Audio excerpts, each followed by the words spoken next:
Hi everyone, this is the Spookies here, and we are excited to do our very first hangout that's live on writing tips for kids. So this is for all of you young aspiring writers out there, or for those writers who are not so young, like And the first in our series is going to be about pre-writing tips. So all of those things that you do before you get started writing. And let's go around and just do some quick introductions so we can see who's here to share their tips today. I'll go first really quick. My name is Kim Ventrella, and I'm the author of this book, Skeleton Tree. Oh yeah, it's right there behind me. And Bone Hollow. And let's check in with Angie. Well, hi, I'm Angie Smibert. I'm the author of this book, Bone's Gift, and Lingering Echoes, which is way over there on that shelf over there, but it's coming out in March. Nice. What about you, Samantha? Hi, I'm Samantha M. Clark, and I'm the author of this book, The Boy, the Boat, and the Beast, and that's it right now. And Sarah? Hi there, I'm Sarah Cannon, and I'm the author of Oddity. I'm actually out and about, so I don't have a copy of my book with me. And I have Twist also coming out in January 2020. I love it. I love our introductions because we're like, okay, Sarah, what's your name? Anyway, so let's go ahead and dive right in. Our very first question about pre-writing is, what type of planning do you do before you sit down to write? Big question. I'm sure everybody has a different answer. So we're going to go first to Samantha. So when I first get an idea, it always starts out really, really small, usually is some kind of what if question. But before I can actually finish, before I can even start writing my manuscript, which I know this is going to be different for so many people, I have to know the end. It doesn't always stay the end, but I have to know where I'm going. And I see people all the time, who tell me, "Oh, if I knew the end, I would never write the story." But for me, the journey is a big part of it. So I have to know the end. And then I try to get just a few little points along the way. That does not mean that any of this is going to stick at any time. But that's what I have to know. I have to know the situation.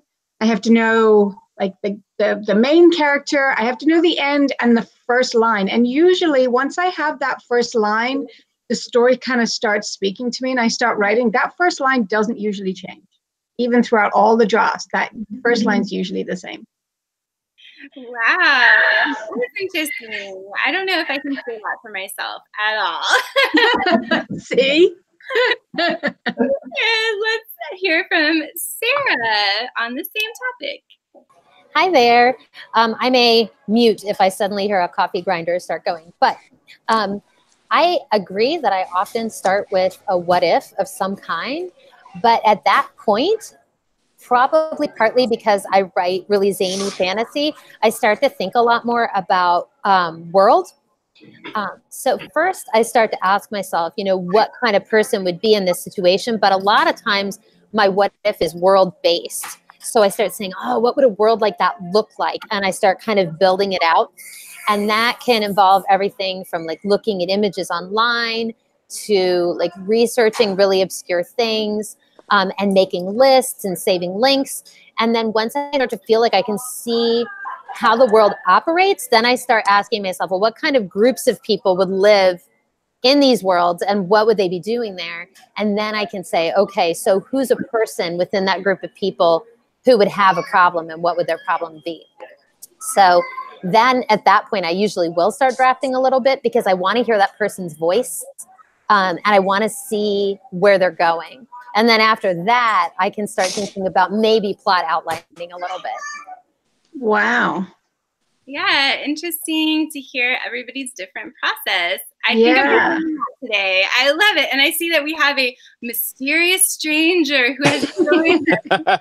My apologies. About yourself, mysterious stranger. Blizzard preparations here in New York, so things go crazy. Wow. Yes. So we're joined by David Neilsen. And David, what books have you written? I am the author of Dr. Fell, The Playground of Doom, and Beyond the Doors, Two Glorious Middle Grade Adventures. Excellent. So David's going to help us with our pre-writing discussion today. Now we have a very cool question. This is about our writer's notebooks, and can we take a look inside the writer's notebook? So I brought a few of my notebooks today, and so I'm going to give you a little look inside. Not too much, but you'll just get a sense of the types of things that I put in these notebooks. So as you can see, I like to use lots of colors. I use highlighting, circling, numbers. I will write things up in the margins and just scribble notes everywhere.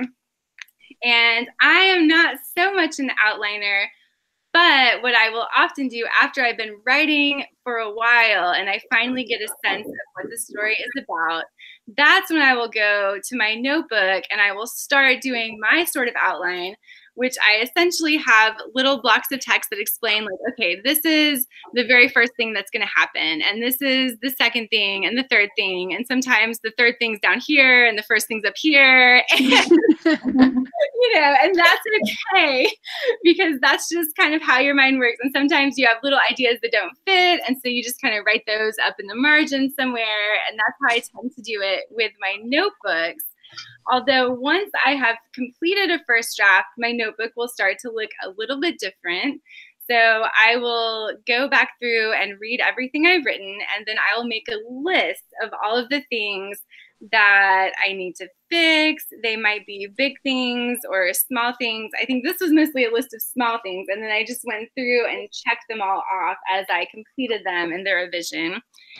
And then another thing I will do in revising, but usually not during the first draft, is that I will go either online or in books and find different tools that people have created for travel and things like that. And then I will use those different structures and I'll lay all that out. But I only do that after I finish the first draft. So in this was for a book I was working on a while ago. And so I've laid out, here's my central action plot, my emotional plot, the character's desire, their overarching obstacles, and all of this. But the way that I use that is not so much when I'm doing the first draft, it's when I go back and I'm like, okay, did everything I've written in the beginning even make sense? Let's put it in this structure that someone has created and see if it fits in. So that's a lot of what I tend to do in my writer's notebooks. It can be very messy, lots of stuff just crossed out and scribbled. I do pictures sometimes. So that's a look inside. I would also love, now I don't know if Sarah, did you have your writer's notebook to share with us, or can you give us a little insight into that? Because I was unexpectedly caught away from home, I do not have my notebook with me, but one thing I might be able to do real quick here, let's see if I can figure this out, is maybe screen share. Can you, Whoa. All right, let's get out of that because that's clearly not going to work. That was really spooky. Yeah, that was very Last Jedi. So what I usually end up doing is I usually work in like a spiral notebook like you would use at school, because I like to have something with a hard back, because I almost never am working in the same place twice. So I have to be able to like prop it on edges of things, steering wheels of cars, like all that stuff. And then I also have this huge bag full of pens, and it's got everything from like rainbow pens. It's got like brush pens like this. It's got highlighters, anything that I can use to kind of like help me have fun and be playful while I'm building a world, because you have to think of things that are unexpected and things that maybe, you've never thought about before. And so I find that these are really useful tricks. I also usually start a Pinterest board where I collect images. So Twist, that comes out in 2020, is set in the 80s. And I started thinking, okay, so what are the toys? What are the shows, what are the objects I used to carry around in the 80s? And I kept finding images that went, oh, yeah, that's exactly how I remember that. And then pinning them in this big board so that I could find them later. Your 80s childhood isn't drilled into your memory for all time? You know, so much of it is, but then there will just be these odd little details where I'm like thinking about a Trapper Keeper, but I don't remember what the button was like that I used to open the rings, or, you know, like I don't remember, I know what year the book is set, but I don't remember what designs were out that year. I don't, you know what I mean? There's just little things like that. And sometimes the nostalgia of actually seeing them provokes this really visceral reaction, and you'll remember a day you were doing something and you had that object with you, and then it will make its way into the story. I even watched a really creepy documentary. It didn't mean to be creepy, but a really creepy documentary about Showbiz Pizza Place. Does anyone remember that? Yes, yes. Oh, it was like pre-Chuck E. Cheese, and it had one of those big bands of animatronic animals singing. If you ever played Five Nights at Freddy's, it was totally inspired by this. And so, yeah, there's this really sad documentary out where, like, the guy that invented those is still sitting in an empty warehouse where he's got 3 unopened ones left. And this other guy's been, like, saving his money for years to buy one and put it in his garage. So you go down some really weird rabbit trails when you're writing. I have to see this documentary. It sounds amazing. I'll link you. Yeah. Well, so now let's get to the characters, because they are the heart of the story. So how do you come up with your characters? Let's go to Mr. David Neilsen. Right. Well, my characters, I kind of play different ways. My main characters, which are tend to be straighter and then rather more rounded individuals. I'm thinking of like myself or other people that I know, usually down a few years because I'm not 12 anymore. But I kind of create them based on how I think people would actually react. But what I really get off and enjoy doing is my secondary characters. So what I'll do is I'll usually pick a trait, pick something about them that kind of says who they are to the story. So in Beyond the Doors, for example, I have the character Miss Guacaladia, and she was the social worker, and she has a couple of bits where she's important. She does something, but there was really nothing about her other than she is a plot point. So I went into it. I created something that she's always crying and weeping. And that suddenly turned her into this incredibly gorgeous character that every time you see her, she's weeping about something, even if it's like gloriously happy, she'll find the most negative thing about it. So I find little pieces like that, or I'll pick a character like had a lawyer, and what I can do, how does a lawyer do anything? And make him interesting. And I have him something that he always repeats certain words again and again. So sort of like how he talks differently. So I'll pick up traits when I'm trying to put my characters together, especially my secondary characters, that will define them, which allows them to take shape and differentiate them from the main characters who are more than just a trait. They need to have a lot more to them. But if I spent every time, because these books, these are slightly funny, whatnot, you want to have characters that are goofy and silly and so forth. So that's where I fill it in with that. So that's my take. And Samantha, what is your take on characters? It's very kind of similar in a sense. I get to know my characters as I'm writing and as I'm kind of drafting them. And the voice tends to come first, and then other little things and little actions that they might do. But like David said, I will try and pick up on different traits that will make them different. For me, it often comes from, I think about what they need, even the secondary characters. What do they need, in the story as a whole, and even in this scene, even if they were just a smaller character in the scene, like what do they need? What is their past? And then from there, I can, that will feed into, all of their actions and all of their desires and their dialogue, everything, their decisions. If they're a kind of character who is very afraid and they need to be more brave, then that's going to feed. But also, how are they going to be afraid? Or are they going to be the kind of, where they're afraid and so therefore they're, trying to be more brave, they're trying to show off more, or the kind of brave, or the kind of scared where they're going to try and hide? Because you can have so many different ways of trying to accomplish the same need and the same goal. So it's little bits of things, little questions, but I've always found that, you know, you find a lot of these places where there's all these questions where you ask your character what's their favorite ice cream and stuff. Those things don't work for me at all. Or me, no. Yeah, I know that, and they work fantastically for a lot of writers, but for me, I've never been able to answer those questionnaires. But if I just keep writing scenes with them, even if the scenes never show up in the book, I'll get little things. And it's much more about the emotion, and then the action and their physical traits come from that emotional place too. I also try and always play opposites as well. So I always try to think, well, you know, if I'm seeing a character in a certain way, like, you know, they're really big and muscly, maybe I'm going to try and think of what different thing, you know, character trait would they be, and can I bring that into it in any way? You know, that's more. Absolutely. That's a big, big topic. So we're just going to touch on it, but let's move from character into setting. So what about world building? When you are doing all of that work that's required to create an immersive world for your readers, do you spend a lot of time pre-planning on the world building, or do you just kind of let the world develop as you go? Let's go to Angie. And Angie, I know that you write some historical fiction. Is that right? So you probably have a unique take on this topic. You make it all up then, right?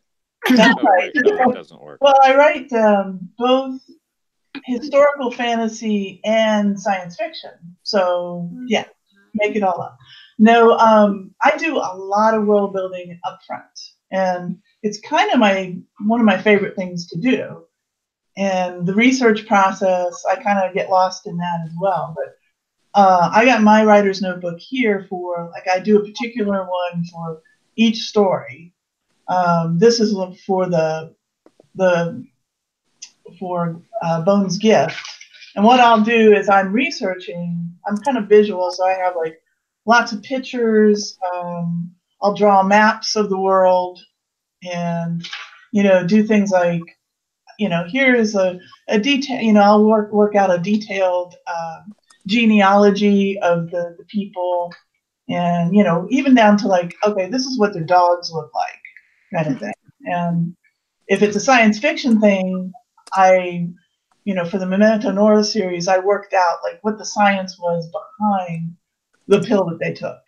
Well, and I did a lot of research on, you know, PTSD and how people handle that. For this one, I also did a lot of research on Appalachian folk tales, because there's a lot of things that go into the world, from, you know, what actually happened, what things look like in the past. I too have a Pinterest board for like all of my stories, and because I need to know, like, well, what did what was this guy driving? What does a 28 Chevy look like? Or, you know, what does this particular product look like? Or what were some of the posters during World War II? So I have a lot of that thing. Or what did the fabric look like? I even ordered stuff off of eBay to look, you know, see what the feed sack fabric would look like.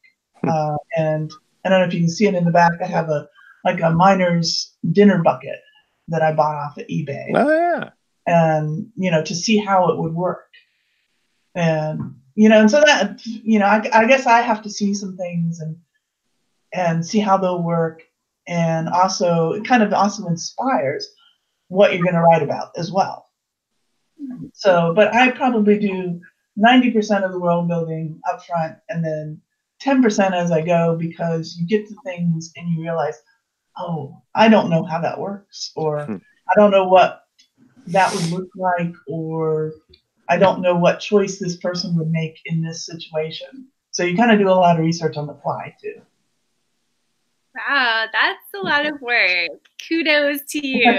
Yeah, I have like a stack of oral histories and folk tales and things like this, because this was kind of cool. It was kind of getting into the research question that this was like a church did memories from this time period that I was writing about back in the 40s.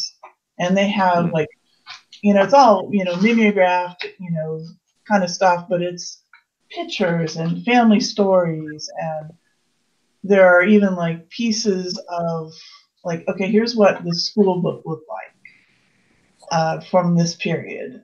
So that was really helpful to kind of immerse myself in the world and then decide what I was going to use and then what I was going to make up. Yeah, that is so cool. What a great resource. Mm-hmm. And David, now, how did you immerse yourself in the world of Dr. Fell? Well, so I have a different, I don't have the same task that Angie does because my stuff's not historical. I don't have to research a period. I am creating whole cloth for the most part. With Dr. Fell, I've talked about how it came out of that one image, the picture of this strange person, this old guy with a creepy thing with baskets with kids and arms and limbs coming out of it. So I knew it had to be something child related. Out of my own life, about 6-7 years ago, I organized and led a project where we built a playground for one of our schools that didn't have one. And so I kind of took a lot of information about that, of what I had done there to create the playground. But then it was really like, what would I ever want in a playground? Because, the idea was that it just gets bigger and bigger with all this sorts of stuff. But some other books that I've done different types of research, Beyond the Doors, which has a whole section about memory. I went and studied memory. I looked stuff up, and actually some of the names are no one will ever know except I'm telling you, but they're based on names of famous people who have something to do with memory, scientists and so forth who have discovered things or whatnot, and their names got into the book. I did another book that I'm pushing right now is all about Gothic horror characters, classic characters. So I actually read all the books. I read Frankenstein and Dr. Jekyll and Mr. Hyde and Dracula and all these books and The Invisible Man, because I wanted to know who these characters were in the books, so I could bring that in there. Most recently, talking about world building, I'm creating something that's based on the concept of sin. And I've been really kind of looking into the 7 deadly sins. What are they? How does that manifest it over time? What are different creatures or things that are associated with it? All this stuff. So I do a lot of research and world building before I go. But then really, as you were saying, Angie, there are bits where I'm going through and like, oh, you know what? I would like to know something like this. And I'll stop and research. But I really try to plan out a lot ahead of time of what I'm doing and what the world's going to look like. But it will always take on its own life as we go. Yes, especially the more monstrous settings, right? Yes. And so, Sarah. And then just add blood. Yes, add that in. A little dab. Yes. Sarah, are you a pre-planner when it comes to world building, or do you just find out? Oh, she's excited. I have so much fun. Well, I mean, like anyone who's read my books know, they're full of monsters and they're full of invented monsters, and making them up is a blast. So I really have to think about both what freaks me out and what do I find really magical and fun. So like in Twist, there are monsters that kind of like horrify me. Like, there's like a monster with no lips, just like teeth, right? And he's like kind of like a moss monster and he's really freaky. But there's also a creature called the Gargoyle that's like basically a floppy dog made out of Argyle socks, and he's like really friendly and fun. And so I have a lot of fun because I get to do both those things. But I also find that the world that I create informs a lot of other choices. So like in Oddity, it's such a strange town and so many creepy things happen there that a lot of people disappear. And so I really wanted to kind of use that in my naming systems. And so I actually kind of took a poll on Twitter and said, hey, what are everybody's grandparents' names? Because I felt like there'd be a really strong tradition of naming your kids after the people who had gone missing in your particular family, who, I mean, you never knew they could be back. Maybe they just stepped into some kind of interdimensional portal. There was one specific kid in their class named Agnes who used to talk about her invisible dad. And there was kind of debate in the book about, is she making it up or like, is he actually here? Like, we don't know. Because in Oddity, it's possible, he could just pop up at next year's 4th of July parade and they'd be like, oh, there's Agnes's dad, But the one kid who's the new kid in town is named Caden because he moved from Chicago. So he's not part of that whole old-fashioned naming tradition.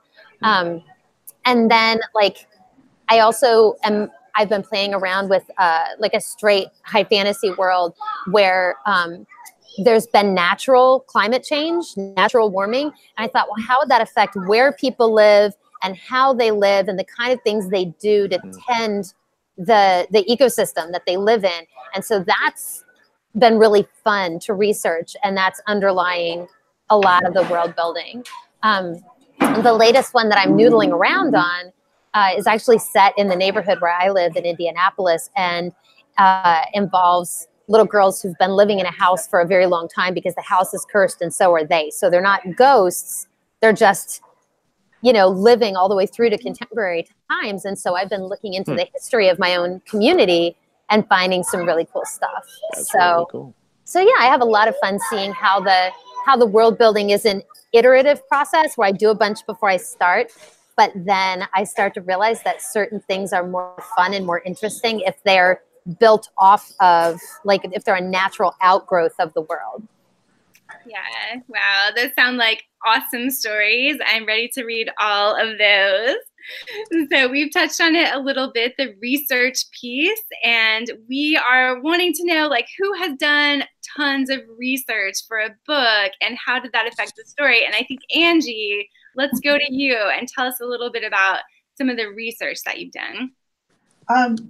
Well, as I was talking about, I've done a ton of research for the historical fantasy books, but I also do it for the science fiction books that I do and fantasy, because I'm working on, because often I'm inspired by the research.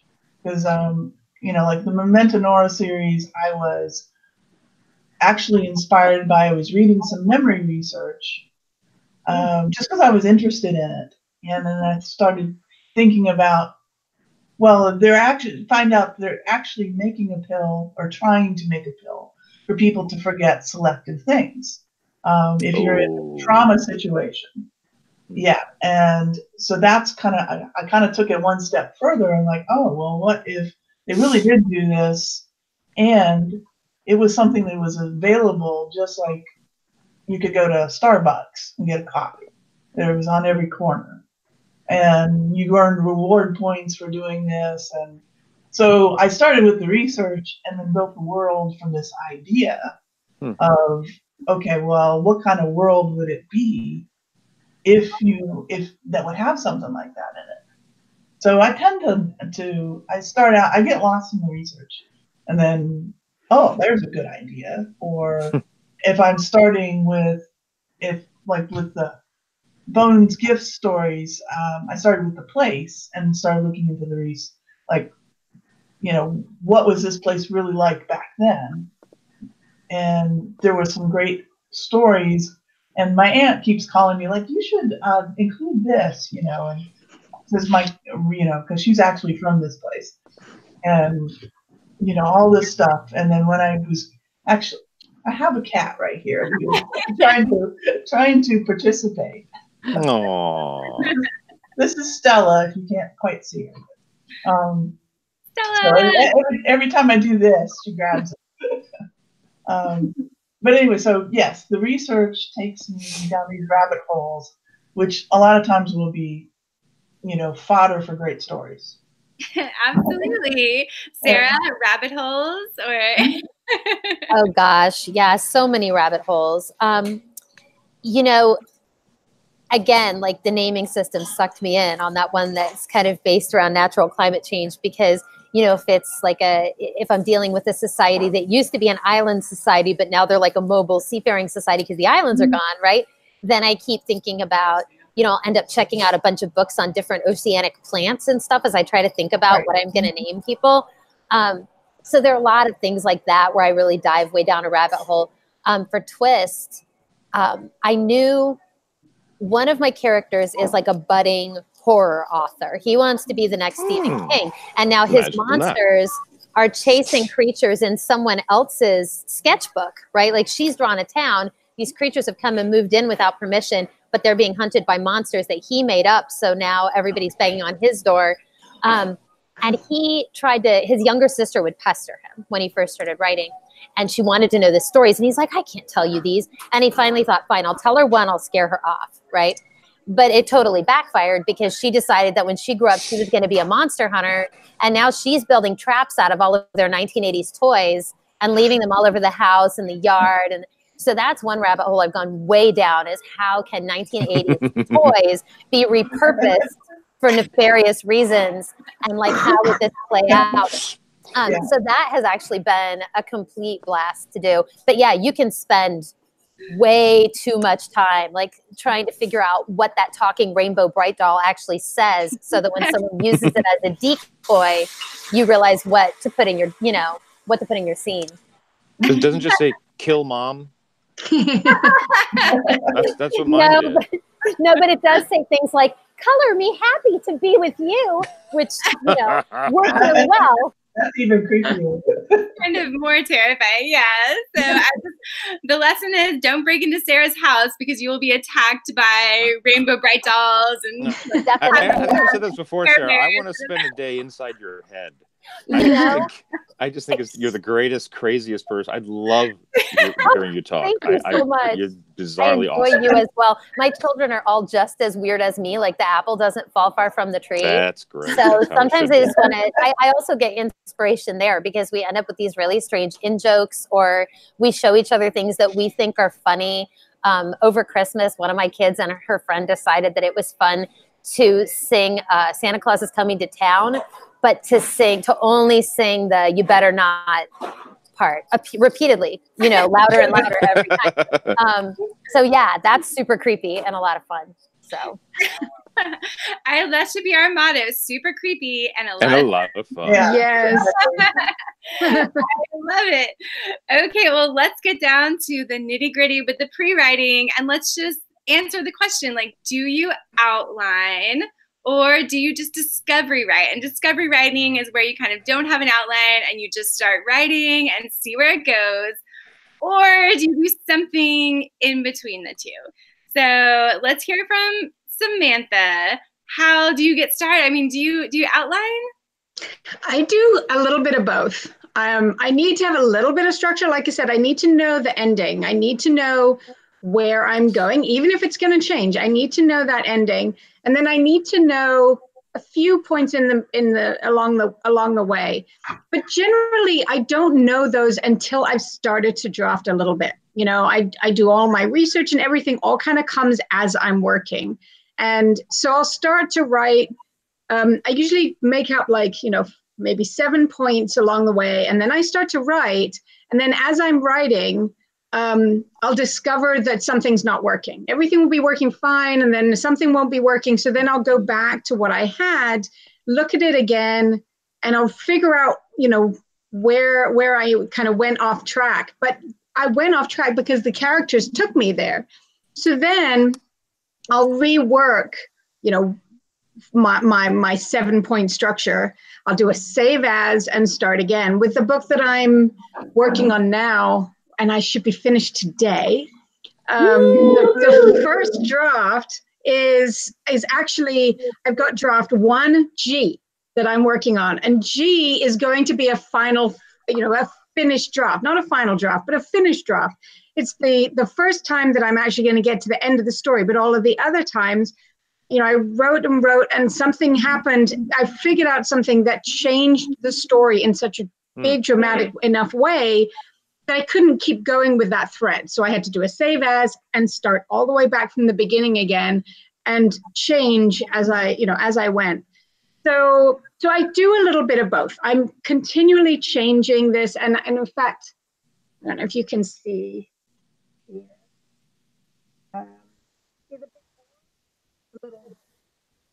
We can see but not hear you. You can't hear me. Well, so the board, I have these, you know, I put up the index cards. So I do all of that, but it changes constantly as I'm going. It's more, you know, it's kind of whenever I'm stuck, that's where I go to. But generally, I just keep writing until I can get to the end. Yeah, I think we are so similar because I do a little bit of planning before I get started. Of course, you have to have an idea, and the idea has to be good enough that you are inspired to start writing. So I'll have an idea, and I think I know where it's going. And then I will start drafting without doing a full outline, because I've learned over time that that just doesn't work for me, because I'm very similar to Samantha. I will dive into the draft, and even if I've written something else down, if something different feels right, then I will write the different thing. And so I will just kind of go off and start writing. And if it feels great, you know, it's possible that I could get all the way to the end, but more than likely I will not. And what I tend to do is I will start a novel at least twice, if not more times than that. And that's because for me, like, the drafting process is really where I figure out what's going to happen. Like, that's really my process for outlining. So there you can outline and do little bullets and be like, here's, you know, point A and point B. Or the way that I do it is I kind of outline, but I just do it in narrative form. So my outline is that I get in and I just start writing, and then I'll get usually about like 10,000 words in, and I'll say, okay, there's something that's not quite working. I don't know what it is. Let's step away from the computer and go to my trusty notebook, and now let's start doing more of like the bullet points and like writing things out and being like, okay, like, why didn't that feel like it's working? And usually what happens is that I will be able to, like, okay, like, I'll identify, like, here's what wasn't working. You know what works so much better is this. But I could only know that after having gone through the process of like drafting that first part. So it's just kind of, for me, that's how it works. Like, I think I'm more creative when I'm doing the prose writing as opposed to doing like the bullet point writing, which is just like a different kind of thought process. So most of my creativity comes in the form of drafting. And so I tend to feel a lot of the time like, why am I writing all these words I don't end up using? Well, it's just the process for me, because that's how I do my thinking, is in drafting prose. So I shouldn't be so intimidated by all the words you write, because No, you're not actually using them all. That's exactly what it is. So we track our writing, some of us, and so you can kind of compare like who writes the most words. And I tend to write a lot of words, but just in January I started one book and I wrote about like 10,000 words.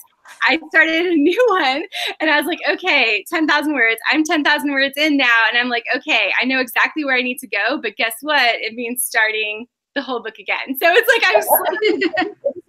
it's always that 10,000 word mark for me as well. You know, that 10,000 words, it gives you just enough space to get things going, but also just enough space to go, yeah, maybe it should be this way. Yeah.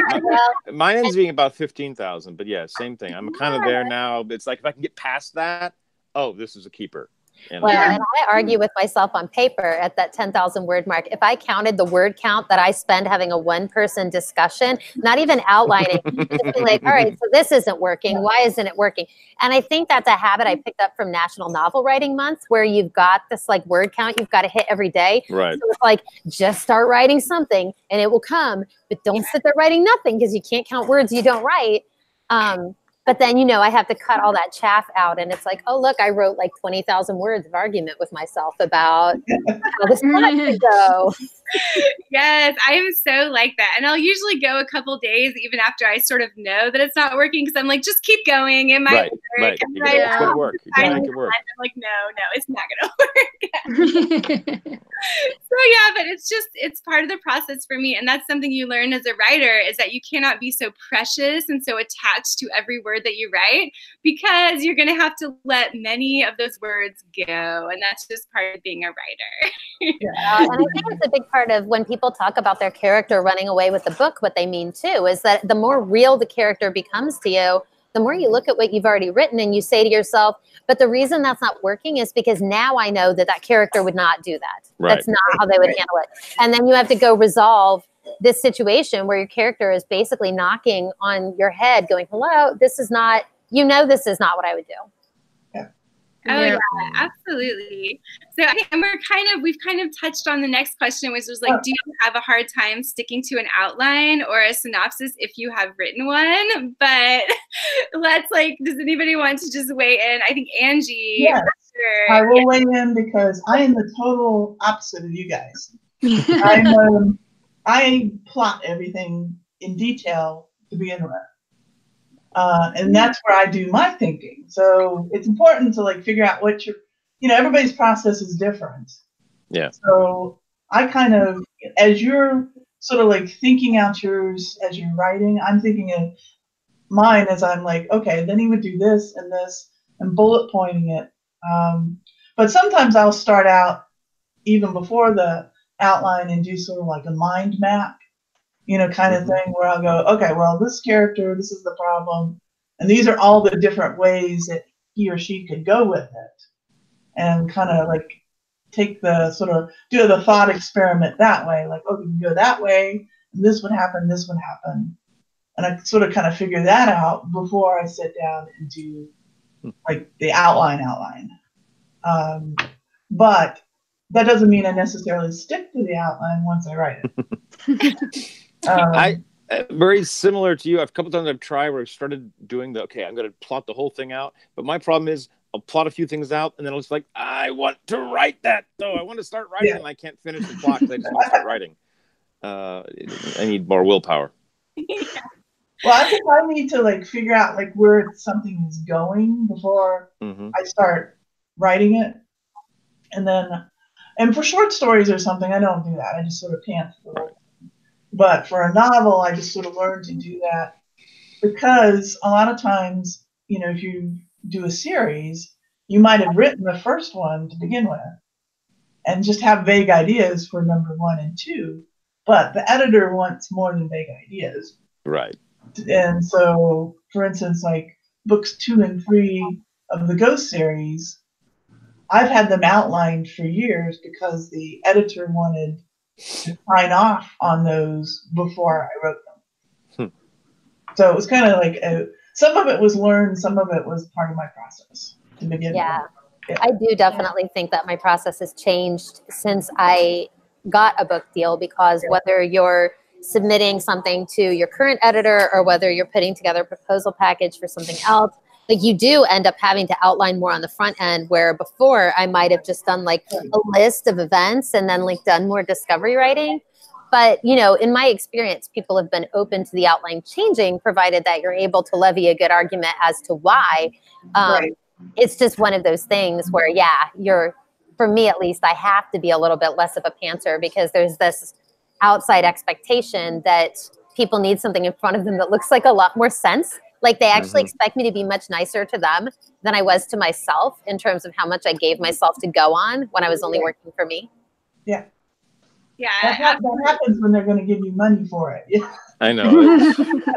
Yes. Strings attached. Yeah. So the lesson here for young writers is that there's no one right way to do it. You will find the way that works for you, because there are people who can like do the outline and stick to the outline through the whole book, and then there are people like me who cannot do that so well. So there's every possibility out there. Just find what works for you, and let's leave everybody. So this will be open to everyone. If you would like to share one final tip that you have, it can be anything related to pre-writing for young writers. What tip would you like to leave them with today? Well, I'll start, and this is to young kid writers, because my tip is a very learned thing, which is make sure if you're writing a book that the concept isn't the same as a book of someone else that your agent has, because then he won't rep your book. And you're like, oh, I wrote all this book and you're not going to touch it. So, no, but seriously, for young writers, you got to do fan fiction. You got to do a lot of stuff that already is out there, and that's fine and that's great. Kim, you talk about your first story was a version of The Landlady. So we all are like that. And don't be afraid at your age to take inspiration from what already exists and build on that. They're pre-existing characters that you can start to work with, and then eventually you get comfortable, you build your own. Yes, David, I can actually add to that a little bit, because one of the tips I have for young writers when I go to school visits and whatnot is to try doing a mashup, because especially when you're young, you want to take things that you love and put them in stories, and you can actually make that original if you do a mashup of 3 to 4 different things. So for example, you can take the boy wizard from Harry Potter, for example, and then add in something totally different. So hamsters. It's the boy wizard, but all magic is hamster based. And so, so now like all magic comes from hamsters. Everybody wants hamsters. It's the only thing they're fighting for. And then add in one other element, like maybe a totally different setting. So it all takes place underground. I don't know, but when you start adding in like all of these different things that are totally unrelated, you come up with something that uses all things that you know about, but turns into something that is unique to you. So think about mashing it up when you're coming up with your ideas. Who else has some advice for young writers?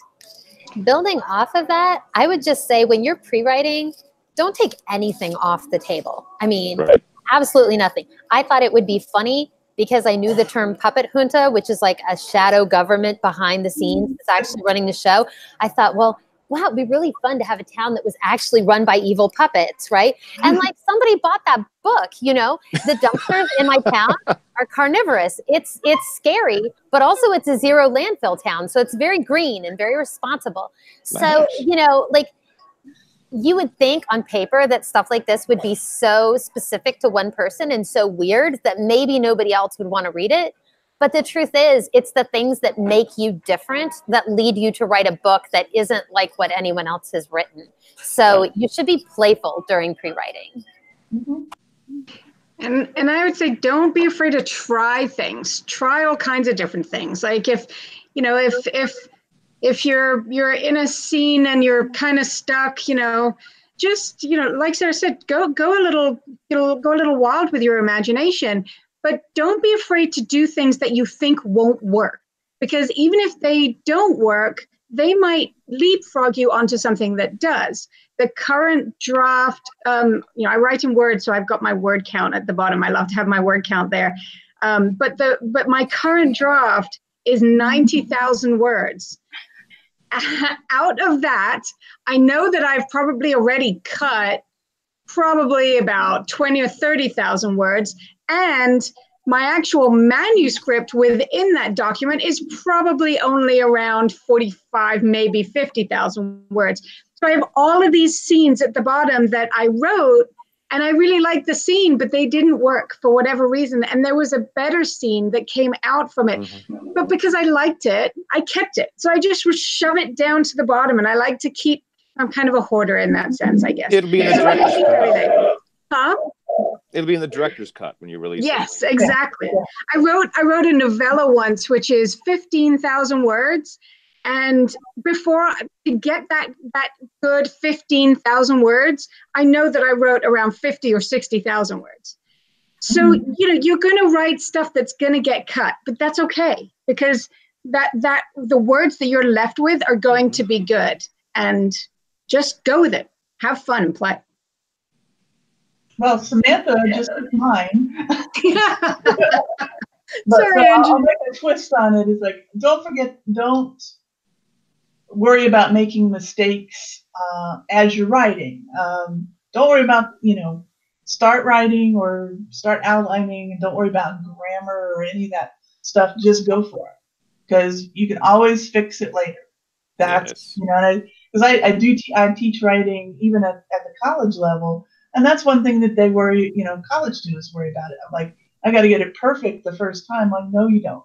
You need to just write your draft and then redo it.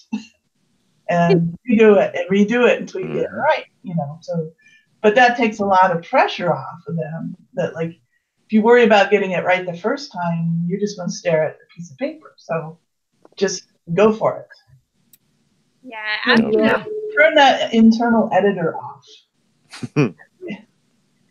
Yeah, that's great advice from everyone. I totally echo all that. And just remember, none of the words that you write are wasted. Every time you sit down to write, you're doing something useful, even if they don't end up in your story. Just go for it. You are a writer, and it's all part of your creative process, and it all goes toward making your story better. So that's just a little bit that we wanted to share today on pre-writing. we are going to be coming back next Friday and talking about beginnings. So how to get started in your story. So join us there. Okay. And if you haven't checked us out at spookymiddlegrade.com, stop by there. We have more videos. Teachers and librarians can sign up for free Skype visits, and we're really excited to do all of those. So check us out and check out our other videos on our YouTube channel. And thanks for and there's a reading challenge, which is so much fun. Oh, yes. And we're going to be starting an e-newsletter, which has all kinds of really fun stuff in it. So sign up for the e-newsletter too. There'll be even more. Absolutely. Right. So many great things. So anyway, thanks for joining us today, and we will see you hopefully over at spookymiddlegrade.com. Bye, everyone. Bye, everyone. Bye, guys. Bye. Bye.